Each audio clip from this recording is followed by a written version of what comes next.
오늘 함께 나눌 하나님 말씀 신약성경 요한복음 20장 24절로 31절까지의 말씀입니다.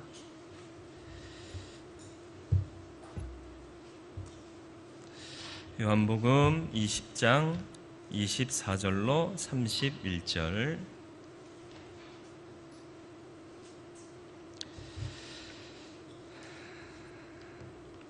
말씀 봉독해 드리겠습니다.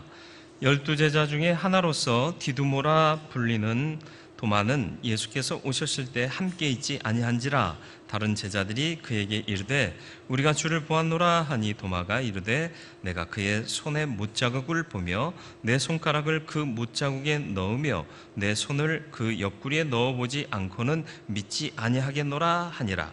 여드레를 지나서 제자들이 다시 집 안에 있을 때 도마도 함께 있고 문들이 닫혔는데 예수께서 오사 가운데 서서 이르시되 너희에게 평강이 있을지어다 하시고 도마에게 이르시되 내 손가락을 이리 내밀어 내 손을 보고 내 손을 내밀어 내 옆구리에 넣어보라. 그리하여 믿음 없는 자가 되지 말고 믿는 자가 되라. 도마가 대답하여 이르되 나의 주님이시요 나의 하나님이시니이다.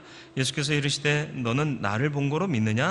보지 못하고 믿는 자들은 복되도다 하시니라. 예수께서 제자들 앞에서 이 책에 기록되지 아니한 다른 표적도 많이 행하셨으나 오직 이것을 기록함은 너희로 예수께서 하나님의 아들 그리스도이심을 믿게 하려 함이요 또 너희로 믿고 그 이름을 힘입어 생명을 얻게 하려 함이니라. 아멘. 오늘도 말씀 앞에 섭니다. 주님께서 지혜의 영으로 성령 허락하여 주시어서 듣는 말씀 깨달아 알게 하시고 깨달아 아는 대로 지켜 행함으로 주의 뜻을 따르는 하나님의 사람으로 서게 하여 주옵소서. 성령께서 함께 하셔서 말씀 우리 안에 새겨주실 줄 믿사옵고 예수 그리스도의 이름으로 기도드리옵나이다. 아멘. 마리아가 예수님의 무덤이 열린 것을 보고 제자들에게 알리죠.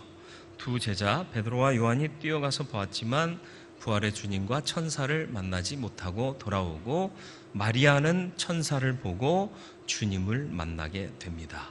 그리고 주님께서 말씀하신 대로 제자들에게 와서 주님께서 부활한 소식을 전하게 되고요. 이후에 예수께서 제자들 사이에 오셔서 너에게 평강이 있을지어다 인사하시면서 손의 상처와 허리의 상처를 보이시면서 내가 부활한 예수다라는 것을 증명해 주십니다. 그때 제자들이 은혜와 영광을 주 앞에 돌리게 되죠. 은혜 받고 영광을 돌리게 됩니다. 그런데 어떤 이유에서인지는 기록되어 있지 않습니다만은 도마가 그 자리에 있지 않았습니다. 이후에 도마가 나타났을 때 다른 11 제자들이 얘기를 하니까 도마가 에이 무슨 그런 말을 하느냐고 의심하게 돼요. 여기서는 의심을 했다라고 얘기했지 의심을 많이 했다라는 얘기를 한 적이 없어요. 그런데 우리는 그 교회 전통상 도마를 지칭할 때 의심 많은 도마다 이렇게 지칭을 해요. 누가 처음 이 얘기를 꺼냈는지 그 사람 조심해야 돼요. 말은 항상 쉽게 해도요 이게 오래 미쳐져요. 그래서 우리의 인식 속에 도마는 의심 많은 사람이다 이런 생각을 하게 돼요. 그런데 만약에 우리가 도마의 입장이라면 우리도 똑같이 의심했을 수밖에 없어요. 그러니까 이건 비단 도마의 한계가 아니라 인간의 한계를 도마를 통해서 보여주고 있을 뿐입니다. 주님이 다시 나타나셔서 도마에게 보이시면서 확증을 주시죠. 이 사건을 통해서 우리가 좀 살펴봐야 할 몇 가지가 있는데 먼저는 믿지 못하는 문제는 본질의 문제다라는 것이죠. 인간이 믿지 못하고 의심하는 이유는 본질을 붙잡지 못했기 때문에 생기는 문제다라는 얘기입니다. 본질이 뭐예요? 우리는 하나님의 자녀요. 하나님께 속한 자예요. 그러면 그 본질은 하나님입니다. 또 그 나라와 그 의인 거죠. 그런데 이 땅에 발붙이고 살다 보니까 세상의 가치에 물들어 버리니 십상이고 믿는다 하면서도 그것을 완전히 극복하지 못하기 때문이다라는 것입니다. 믿지 못하는 마음의 출발은 인간적인 관점에서 시작된 거예요. 여러분 처음 이제 부활의 소식을 접했다라고 생각을 해보세요. 우리는 믿음으로 고백하고 나왔으니까 다 믿어지지만 전혀 넌센스한 복음에 대해서 이해력이 없는 상태에서 주님이 부활했대 그 말을 들었다면 내가 직접 잘 들으라고. 내가 주님의 부활의 주님을 만나지 못했기 때문에 내가 직접 보지 못했기 때문에 의심할 수밖에 없어요. 그죠? 그 무리 가운데 같이 있어서 주님을 봤다면 믿을 수 있었을 거예요. 근데 내가 못 봤거든요. 증거를 대봐, 보여봐 이런 말 많이 하잖아요. 못 보면 못 믿어요. 두 번째, 인류의 역사상 죽었다가 다시 살아난 사람이 없어요. 그죠? 예. 그리고 또 상식적이고 의학적이고 생물학적인 차원에서도요, 주님은 심장이 정지한 지 며칠이 지나셨어요. 회생 가능성이 없어요. 예, 골든타임이라고 그래서 심정지가 있은 후 몇 분 내에 다시 심박이 되돌아오면 살아날 수 있지만 그렇지 않으면 이미 십자가상에서도 창으로 허리를 찔렀을 때 물과 피가 분리되어 있었잖아요. 혈액이 분리될 정도면 이미 죽은 거예요. 불가능하다. 이게 다 뭐죠? 인간의 관점에서 보는 진리, 이치, 합리입니다. 그죠? 내가 못 보면 모르는 거예요. 내가 못 먹어봤으면 맛을 모르는 거예요. 예. 그리고 역사상 증거가 없으면 우리 경험론적으로, 역사적으로 불가능한 거예요. 그리고 상식적으로, 의학적으로, 의학은 또 보편적인 진리가 아닌 전문 지식이잖아요. 그리고 생물학적으로도 이건 불가능하다. 다 뭐죠? 사람이 생각할 수 있는 가치 내에서의 생각이다. 믿음은 이 인간의 가치를 뛰어넘는 것이고 이 가치를 깨뜨리는 능력입니다. 믿어야 보여지는 거고요. 보여지면 알게 되는 겁니다. 그래서 믿음을 갖지 않은 사람은 부활을 인정할 수가 없어요. 결론적으로 믿음은 인간의 사고의 틀을 깨뜨리는 것이다. 그것을 깨뜨리지 않는 한은 우리는 그 고정관념에 휩싸여 살 수밖에 없다라는 것입니다. 인간은 부활할 수 없다는 고정관념을 이미 제자들이 갖고 있었다라는 거죠. 그런데 주님을 만나면서 그게 깨뜨려졌고 아직 만나지 못한 도마는 그 사실을 알지 못하는 건데 왜 알지 못하느냐?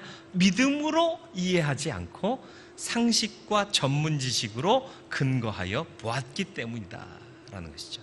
상식과 전문 지식을 뛰어넘는 게 믿음입니다. 인간은 부활하신 주님을 만나는 순간 이 인간의 모든 가치를 깨뜨릴 수밖에 없고요. 깨어질 수밖에 없어요. 그래서 제자들이 그 권능 앞에, 부활의 주님 앞에 무릎을 꿇고 영광을 돌렸던 거고요. 아니나 다를까 예수를 만났을 때 도마도 역시 그 권능을 인정할 수밖에 없었다라는 것이죠. 인간은 한 주먹도 안 되는 자기의 좁은 소견, 고정관념으로 세상을 해석하거나 이해하려 들 때가 너무 많다라는 것입니다. 그래서 좁은 소견과 고정관념 때문에 숱한 오해를 불러일으키고 불신을 초래하는 일도 적지 않고 진리를 왜곡하는 경우도 많다라는 것입니다. 여러분, 사람을 좋아하는 사람도 있고 미워하는 사람도 있고 싫어하는 사람도 있잖아요. 왜 그래요? 우리가 우리 기준에서 보니까 그래요. 근데 또 그 사람하고 친한 사람이 있어요. 나는 저 인간 그러는데 친한 사람이 있어요. 근데 또 나는 그 친구랑 또 친해. 애매한 삼각관계. 그죠? 왜 그래요? 다 내 중심의 판단으로 보니까 그래요. 하나님 보시기에 우리 모두는 어떤 존재죠? 보배롭고 존귀한 존재인 걸 인정하십니까? 아니, 내가 보기 말고 하나님 보시기에. 그죠? 그러니까 하나님 보시기에 하는 그 관점으로 보면 다 보배롭고 존귀한 존재로 인정할 수 있는 거예요. 이게 믿음인 거예요. 근데 내가 보니까 저놈의 인간 되는 거죠. 예, 저놈의 인간 외에도 그놈의 인간도 있죠. 예. 우리가 보니까 그래요. 우리의 기준이 깨뜨려지는 게 믿음인 거예요. 근데 우리는 이걸 쉽게 못 깨뜨려요. 그래서 의심하고, 그래서 진리를 왜곡하고, 그래서 좁은 인생을 살다가 가는 경우가 흔하더라라는 것이죠. 경험론이 진리가 아닙니다. 예, 이미 세워진 진리를 받아들이는 게 진리가 아니에요. 오직 하나님만 진리이신 줄 믿으시길 축원합니다. 우리가 못 봤다고 해서 그게 없나요? 그렇지 않습니다. 보지 못했어도 존재하는 건 분명합니다. 그래서 제가 하루살이와 매미와 개구리 얘기를 언제 한 적 있죠? 예, 그거예요. 하루살이는 내일을 몰라요. 그러나 매미와 개구리는 알아요. 그리고 또 매미는 내년을 모르지만 개구리는 내년을 알아요. 우리가 모른다고 해서 없다라고 말할 수 없는 건데, 인간은 내가 경험하지 못하면 없다라고 얘기하는 경우가 많다라는 것입니다. 내 능력이 미치지 못하고 내 지식이 미치지 못하면 하나님께 의뢰하는 거예요. 하나님은 다 아시고 하나님은 다 하실 수 있습니다. 그걸 믿는 것이 우리의 온전한 믿음이고, 이 인간의 한계를 극복할 수 있는 유일한 방법입니다. 우리 아이들이 어렸을 때요, 이제 간혹 교인들이 저희 집에 올 때가 있어요. 목사님 댁 방문하니까 왜 10병짜리 쥐쭈 들어있는 거, 쥐쭈. 애들은 쥐쭈다 그러면서 먹으려고 그래요. 근데 지 힘으로 깔 수 있어요? 못 가요?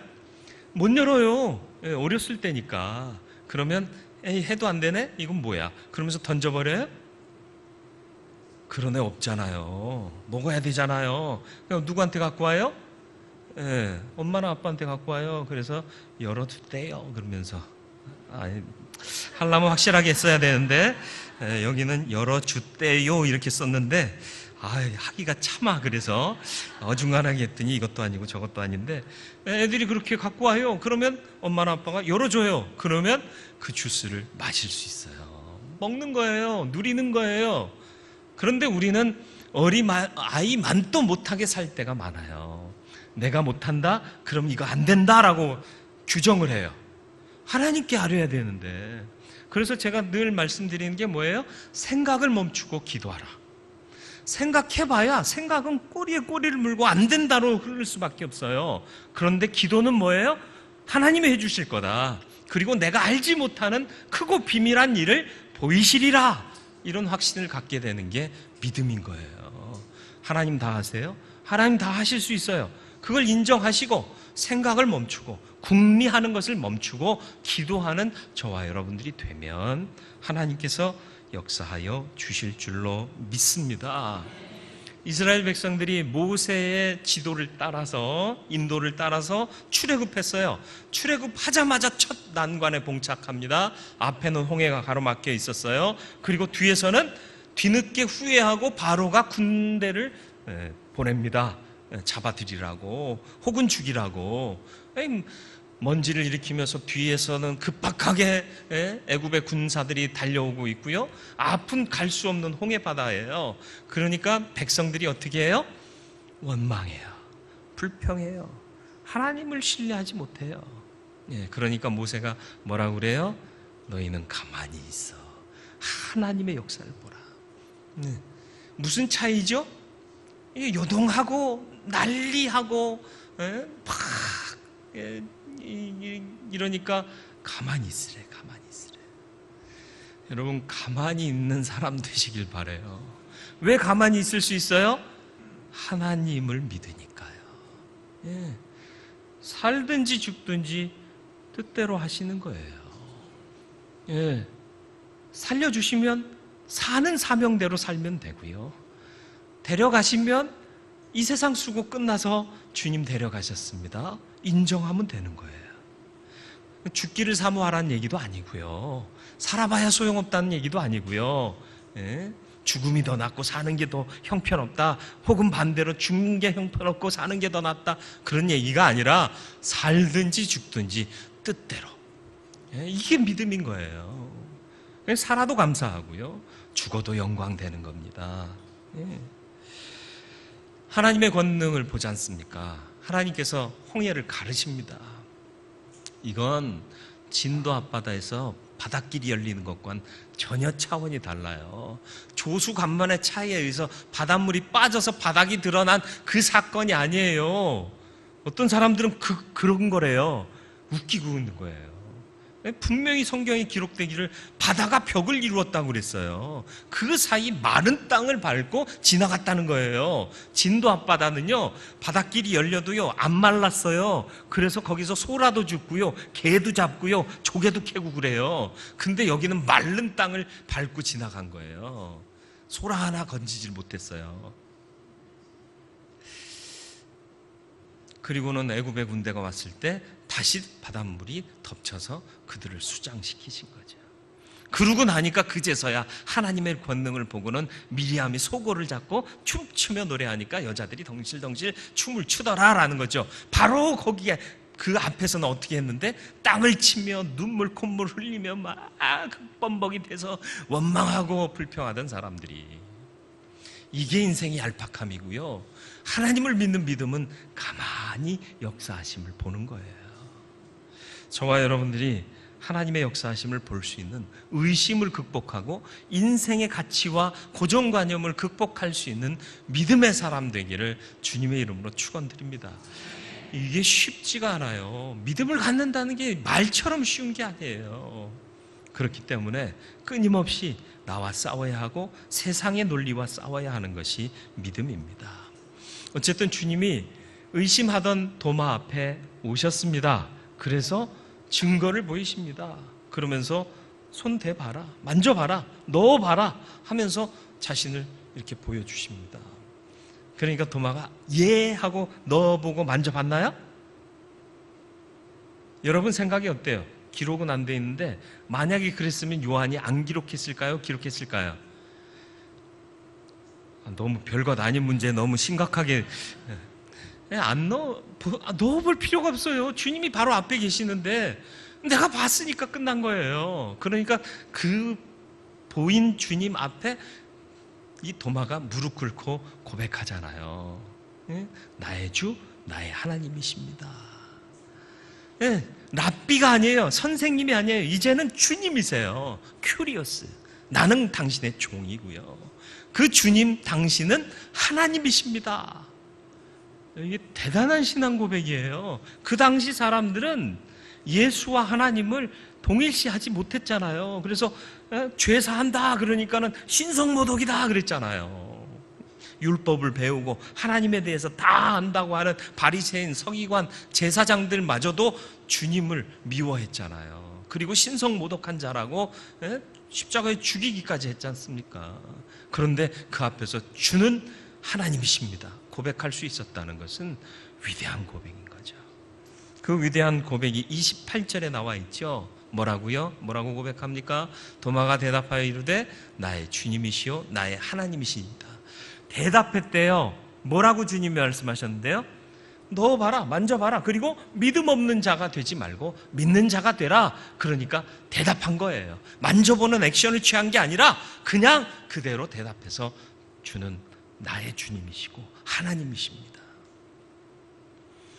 이 고백을 하는 도마에게 주님이 말씀하십니다. 29절이요. 같이 읽어볼까요? 예수께서 이르시되 너는 나를 본고로 믿느냐?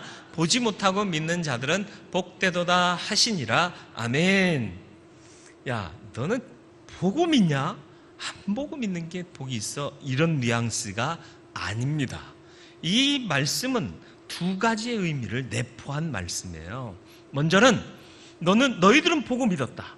그런데 너희 이후에 나를 믿을 자들은 보지 못하고 믿는 자들인데 그들의 믿음은 더 복되다라고 말씀하시는 거예요. 그러니까 뭐예요? 믿지 않고 있는 자들이 가서 복음을 전파해서 복된 자가 되게 만들어라 하는 사명이 담겨져 있는 거예요. 그러니까 이 말씀을 듣고 이 부활의 주님을 체험한 도마가요, 가장 신실하게 주의 말씀을 지키려고 애쓴 사람이에요. 다 순교해서 죽습니다마는 특별히 도마는 땅끝까지 이르러 내 증인이 되라 하신 명령을 따라서 땅끝을 향해 갔다니까요. 근데 길을 잘못 들어가지고 인도 첸나이까지 간 거죠. 잘 왔으면 우리나라까지 왔을 수도 있는데, 아니, 세계 지도가 있고 나침판이 있었으면 우리나라까지 왔을 거예요. 도마 정도 됐으면 여기까지 왔을 거예요. 히말라야도 넘어서라도. 근데 지도도 없고 나침반도 없고, 그래서 그냥 걸어 가서 간 곳이 인도 그 바다 끝 첸나이까지 간 거예요.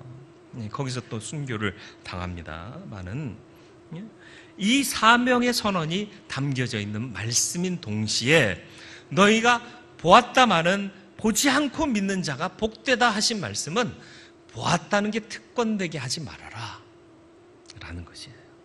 난 보았으니까 난 사도, 너희는 못 봤으니까 안 사도, 뭐 이런 구분하지 말라는 거예요. 사람은요, 자꾸 뭔가를 가지고 더 우월함을 강조하려고 그래요. 더 낫다라는 것을 강조하려고 그래요. 그렇지 않습니다. 우월하지 않습니다. 기득권 역시도 이게 문제인 거예요. 제사장들과 유대 지도자들이 왜 예수를 죽였죠? 기득권의 문제인 거예요. 우리가 지도자고, 우리가 말씀을 더 깊이 상고했고 더 잘 아는데, 근데 말씀을 많이 읽었어도요, 초신자의 믿음을 보면 도전받는 게 너무 많아요. 연구 많이 하고요, 배우기도 했고요, 전공하기도 했는데요, 가끔 초신자들이 헌신하고 고백하는 걸 들으면요, 놀라울 때가 많아요. 어떻게 이렇게 순전한 믿음을 갖고 있지? 안다는 나는 너무 머리로 많이 알아서 그런지 자꾸 감동이 없고 감격이 없는데, 이 사람들은 작은 것 하나에도 감동받고 은혜받고 말이죠. 그래서 오죽하면 목사님들이 설교하면서 교인들, 오래된 신자들이 말씀 안 받는다고 묵은 닭에 비교하잖아요. 알을 낳는 건 젊은 닭이고, 묵은 닭들은 알도 못 낳고 고기도 질기고. 저는 그런 말 안 해요. 하고 싶은 말 다 해놓고 안 한다고 그러죠. 사람은 지혜로워야 돼요. 위대한 신앙 고백이 있는 자에게 사명이 주어지고요, 그 신앙을 가진 사람은 그 사명을 기꺼이 감당하게 되는 줄 믿습니다. 이 모든 말씀을 기록한 이유가 뭘까요? 30절로 31절 말씀을 같이 한번 읽어볼까요? 예수께서 제자들 앞에서 이 책에 기록되지 아니한 다른 표적도 많이 행하셨으나 오직 이것을 기록함은 너희로 예수께서 하나님의 아들 그리스도이심을 믿게 하려 함이요, 또 너희로 믿고 그 이름을 힘입어 생명을 얻게 하려 함이니라. 아멘. 믿으십니까? 그럼 끝난 거예요. 그게 복음을 지금까지 기록한 이유인 거예요. 예수 믿고 생명을 얻게 하려 합니다. 예수 믿으시길 바라고 생명을 얻는 저와 여러분들 되기를 주님의 이름으로 축원을 드립니다. 이게 본질이에요. 이게 핵심입니다. 이거 없으면 다른 것 다 있어도 아니에요. 이것 있으면 다른 것 없어도 맞아요. 무슨 말인지 아세요? 하나님 앞에 부르실 때는요, 이 복음의 핵심을 만나서 깨어지고 고백하여 주님을 믿은 사람이 있는가 하면요, 다른 부차적인 문제가 해결되어서 주님 앞에 나오게 하신 자들이 있어요. 그렇게 나온 사람들은 여기까지 이르러야 되는 거예요. 기적만 맛보고 돌아가면 아무것도 안 돼요. 제가 예전에 드린 말씀 기억나시나요? 신실하게 믿는 여집사님, 남편은 망나니야. 술, 도박, 뭐 하여튼 간에 하지 말아야 할 건 다 해. 세상 경험이 풍부한 사람. 근데 병이 걸렸어요. 죽을 병이에요. 그래서 간절히 기도해요. 목사님께 와서 중보해 달라고 하고, 목사님 믿지는 않지만 병상에 있으니까 와서 기도해 주시고 하나님께서 치유해 주시기를 기대하면서 안수해 주세요 요청했어요. 그러니까 목사님이 가서 간절한 마음으로 기도하고 안수했어요. 병이 나았어요. 죽을 병에서 나았어요. 할렐루야? 안 믿네. 그냥 남의 일이니까 대충 아멘? 목사님이 얘기했으니까 아멘? 아니, 나았어요. 근데 건강해졌어요. 그랬더니 이 남편이 신실하게 교회를 다녔기에 안 다녔게? 다녔으면 해피엔딩. 그런데 안 다녀. 또 건강해졌다고 오만 그것을 행하고 또 다니는 거야. 그러니까 여집사님 기가 막히잖아요. 또 집에 와서 술 취해서 또 마누라라고 그래. 자기와 아이들을 때리고 구타하고 그러니까 못 견디겠는 거예요. 그래서 목사님한테 다시 찾아와서 어떻게 해달라고? 다시 병들게 해달라고 기도해달라고. 무슨 얘기예요? 부본질만 가지면, 핵심을 갖지 못하면 그건 아무것도 아닌 게 되는 거예요. 치유하심을 통해 하나님이 살아계시구나. 그 하나님이 살아계셔서 나를 구원하셨구나. 그리고 육신의 구원이 아닌 영혼의 구원인 본질의 생명을 보장해 주셨구나. 예수가 내 생명, 예수가 나의 길, 진리, 이것만 붙잡으면 그거 없어도 이제 난 살 수 있다. 그러면 살아도 주를 위하여 살고 죽어도 주를 위하여 죽을 수 있는 믿음이 되는 거예요. 근데 그거까지 못 이루니까 예수 믿으면 복 받습니다 이런 얘기나 했었고, 그게 복음보다 앞서는 것이 되는 거잖아요. 복음의 핵심을 붙잡은 자에게 더하시는 복으로 부요함과 문제 해결과 건강 주심의 축복이 더해지는 거예요. 본질을 잡은 자는 더해주시면 감사, 더해주지 않으셔도 감사, 그렇게 살아갈 수 있는 겁니다. 도마의 사건을 보면서 의심의 본질이 뭐냐? 인간 중심의 가치다. 철저한 인간적인 가치와 고정관념 때문에 우리가 믿지 못하는 것이다. 의심하는 것이다. 오직 믿음이 이 고정관념을 깨뜨린다. 이 믿음의 고백이 뭐냐? 하나님은 다 아십니다. 하나님은 다 하십니다. 위대한 신앙 고백은 이 믿음을 가질 때 내 안에 있게 되는 거예요. 믿음으로 고정관념이 깨뜨려졌다면 그 빈자리를 이 위대한 신앙 고백이 채워집니다. 그러면 주님이 사명을 주시고요, 이 믿음이 온전한 자는 받은 사명을 끝까지 이루기 위해 충성하게 되는 거죠. 마치 도마가 그 가장 먼 길을, 땅끝을 찾아 달려갔던 것처럼.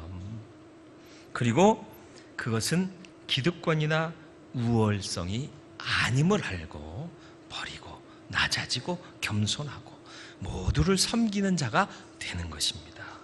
그리고 예수를 믿고 생명을 얻게 하는 것이 우리가 가져야 할 본질인 거예요. 복음의 본질입니다. 믿고 생명 얻으시길 바라고, 본질이 아닌 부본질부터 얻었다면 본질을 속히 얻으실 수 있기를 바랍니다. 무슨 말인고 하면, 병 고침을 받으셨습니까? 예수 만나세요.